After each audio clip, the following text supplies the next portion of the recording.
The driveway asphalt still radiated the day's heat as she charged across the street like a storm front in heels.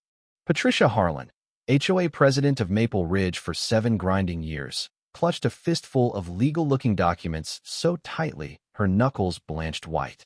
"We'll seize your house by force if we have to," she shrieked, voice cracking the quiet Saturday evening. Spittle flew. Her face had gone the deep crimson of someone who's forgotten how to breathe normally. I stood in my faded army-issue boots, phone already recording, the little red light steady as a heartbeat. Every word she spat was now evidence. "My name is David Reynolds, 34 years old, 8 years as an Army logistics sergeant, making sure ammunition, fuel, and MREs reach the right hands in places where mistakes cost lives. After the divorce that stripped me down to bare bones, I swore I would never again live under someone else's thumb. No more fines for leaving trash cans out 20 minutes past pickup. No more permission slips to change a porch light. I wanted freedom I could touch. That's why 1428 Oak Hollow Lane became mine. A sturdy 1960s brick ranch on 3/4 of an acre, the largest parcel in Maple Ridge. The previous owner, Mrs. Alvarez, had turned 90 the year before she sold. She had spent 4 decades politely telling the HOA to pound sand whenever they slid another membership form under her door. I paid the $355,000 asking price in cash. No haggling. No contingencies. Just a quiet handshake with a woman who understood exactly why I wanted this house, because it had never been chained to their covenants. Patricia appeared during my final walkthrough, balancing a welcome basket of slightly bruised apples and oranges wrapped in cellophane. Her smile was the kind you see on campaign posters, too wide, too rehearsed. "Welcome to Maple Ridge," she trilled. "I'm Patricia Harlan, your HOA president. Of course you'll want to join our association immediately. It's how we maintain harmony and protect everyone's investment." I set the basket on the kitchen counter without opening it. "Actually, I chose this property because it's outside the HOA. That's the entire reason I'm here." The smile froze, then shattered like thin ice. Her eyes narrowed to slits. "We'll see how long that lasts," she said under her breath, and left without another word. By 8 o'clock that evening, a certified letter thudded into my mailbox like a declaration of war. Single-spaced demands on thick cream stationery. Replace the mailbox with an approved model. Dismantle the garden shed built in 1964. Repaint the house, community-compliant beige, within 30 days. Reason given? My property constituted visual blight that depressed neighboring values.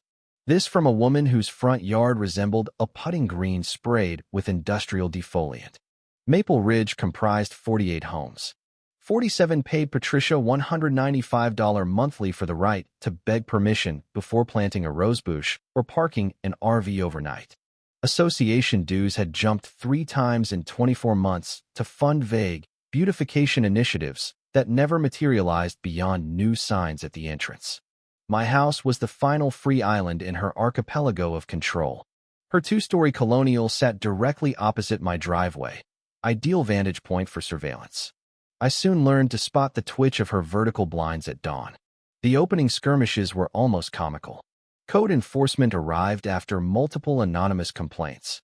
The inspector, a weary man in his late 50s named Carter, walked the perimeter, made a few notes, then looked me in the eye. "I don't see a single violation.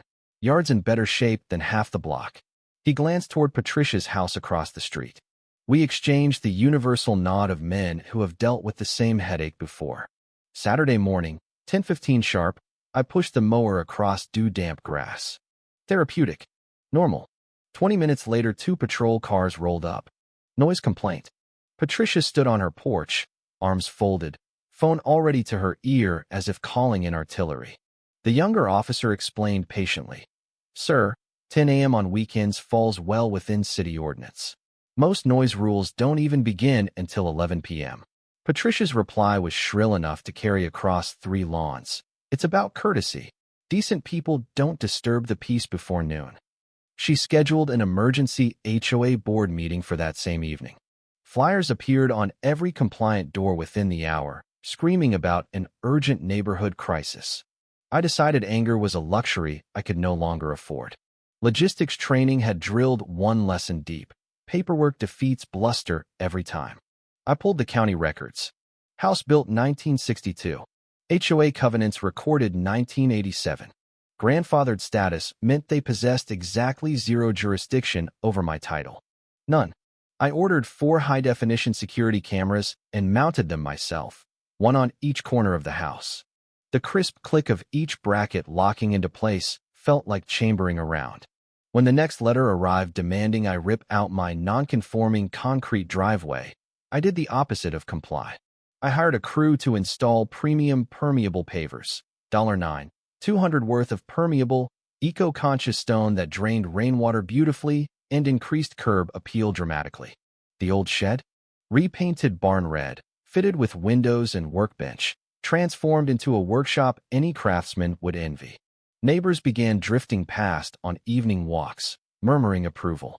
Mrs. Garcia next door slipped a plate of homemade empanadas over the fence one afternoon.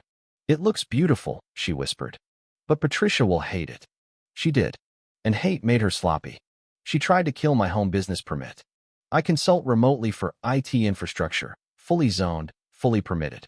City inspector arrived, toured my spare bedroom office, 1 desk, 1 laptop, 0 client traffic, and chuckled. If telecommuting were a crime, we'd have to lock up half the county. Then came the Community Safety Patrol. Patricia and 2 loyal board members began scheduled circuits around my property, 8 a.m., 10, noon, 2, 4. Clipboards. Serious faces. I timed every pass with stopwatch precision. Animal Control received 3 separate reports of aggressive, unleashed dogs terrorizing the street. Problem: I own no animals. Not so much as a bed of fish. The officer stood in my empty backyard, looked left, looked right, then deadpanned. "Are we hunting invisible pets today?" She circulated a petition door to door, demanding action against non-conforming lifestyles negatively impacting community standards. My crime: apparently existing without beige paint and HOA approval. That's when the first cracks in her empire appeared. Mike Thompson, retired accountant, former HOA treasurer who'd resigned 2 years earlier, knocked one evening with a 6-pack of IPA and a thick folder. We sat on the back porch while cicadas sang. "David," he said quietly, "she's done this before. Targets anyone she thinks can't fight back. Military families, widows, single moms. 3 households sold at a loss in the last 4 years just to get away from her." Mrs. Garcia finally opened up over coffee the next week. She told me my children's bicycles on the driveway were attractive nuisances that could cause lawsuits. Threatened foreclosure proceedings if I didn't remove them immediately. Her hands shook as she spoke. The water leak farce changed everything. Sirens wailed one Tuesday afternoon. City utility crews swarmed, claiming a catastrophic main break originating on my property. They dug for 2 hours. Found nothing. But my cameras had captured Robert Harlan, Patricia's husband, creeping through my backyard at 2:37 a.m. 3 nights earlier, flashlight beam dancing over the water meter box. Fresh prime marks on the cover. Soil disturbed. Clear trespass. I filed charges the next morning. Robert accepted diversion and a no-contact order within 48 hours. The footage somehow reached the neighborhood WhatsApp group. Murmurs turned to open questions. Anonymous notes of support began appearing in my mailbox. "Keep going. Thank you. You're not alone." Patricia doubled down. Adverse possession filing, claiming my house appeared abandoned. I received the papers while trimming hedges. Insurance company bombarded with fabricated complaints, non-existent structural damage, phantom vicious dogs, hazardous conditions. The adjuster who inspected simply shook his head. I've never seen complaints this coordinated against one clean property. Public records painted the bigger picture. Patricia's Real Estate LLC had quietly acquired 7 distressed properties in the county over 5 years, each following months of documented harassment. Flipped for 40 to 60% profit. Her LLC carried $355,000 in delinquent taxes. Maple Ridge HOA reserves, supposedly $190,000 strong, had dwindled to $18,400. Simple subtraction screamed embezzlement. Then came the rezoning revelation. Buried in 1987 master development documents was language requiring unanimous consent for major land use changes. A $3.2 million commercial redevelopment deal, strip mall, medical offices, fast casual chain, was contingent on every single parcel. My house was the keystone.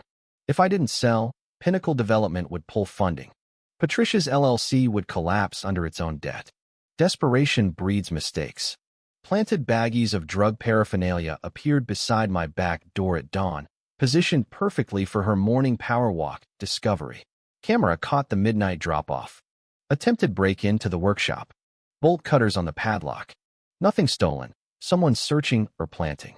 Slashed tires on my truck. Robert's silhouette unmistakable under motion lights. Bribery envelopes offered to Mrs. Garcia and Mike Thompson to recant statements or file complaints against me. Threats phoned to my ex-wife suggesting my daughter wasn't safe around me. I stayed silent. Reported every incident. Built dossiers. Connected with a RICO specialist attorney through a veterans network. Forensic accountant traced HOA funds straight to Patricia's personal accounts. Down payments on vacation condos, luxury SUV leases, spa retreats. All during emergency assessment periods. The final escalation, a fabricated emergency restraining order. She swore I'd threatened her life with a firearm in her own driveway. Police arrived to find me on a Zoom call with 3 clients in different time zones. Time-stamped alibi ironclad. Her story shifted 3 times during the interview. Gun, then knife, then aggressive gestures. False CPS report claiming unfit parenting. False 911 calls alleging I brandished weapons while she peacefully walked past.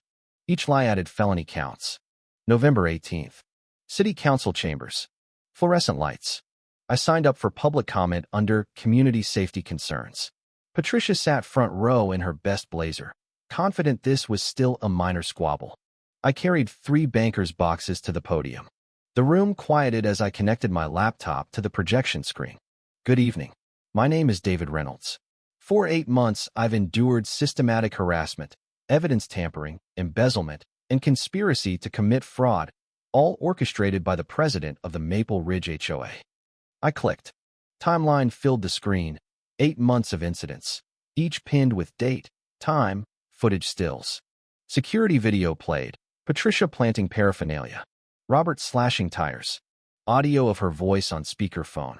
That little girl won't be safe anywhere if her father doesn't cooperate. Military kids learn discipline the hard way. Gasps rippled through the chamber. Patricia leapt up. This is fabricated. He's entrapping me. Arrest him.